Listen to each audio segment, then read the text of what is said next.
Okay guys, andito tayo ngayon sa shop, sa machine shop, kasi papakonvert natin itong ating nabili na sprocket ito ng R15 version 3.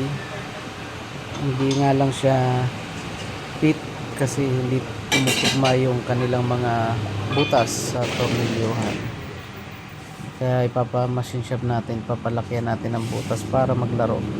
So ito, panoorin natin guys kung paano ginawa ni Kuya. Pinaparinan niya na. Pinapalaki na muna namin yung butas niya kasi maliit siya yung butas. Then ang ilalagay namin na tornilyo 10mm. 10mm. Yung butas nito nasa 8mm lang.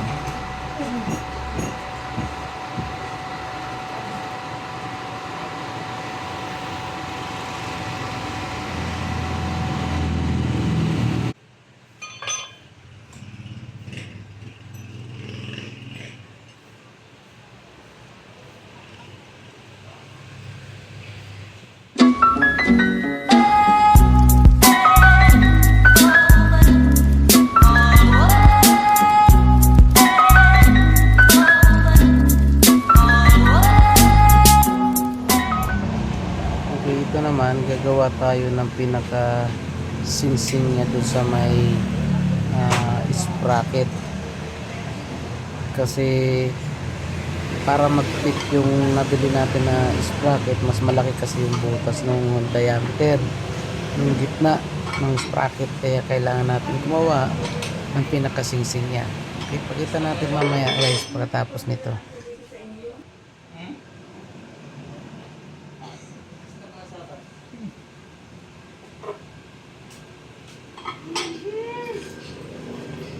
Gas para nagawa naman siya.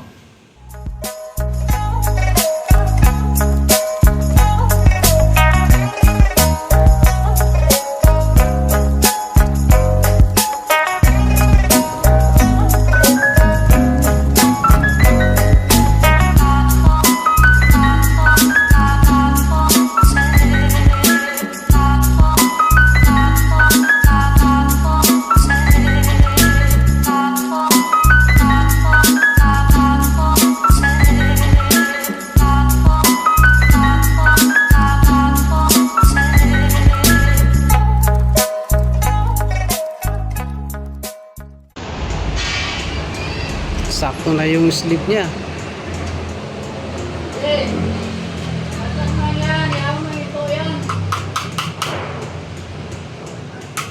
Hinto yan pag nabangga na.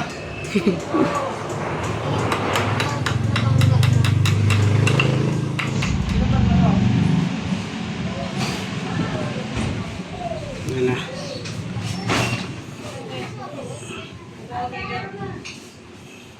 Nilagyan natin ng pinakasingsing niya kasi malaki yung butas nito sa gitna. Nilagyan natin ng pinakasingsing. So ayan, hindi na siya kita. Okay, ayos.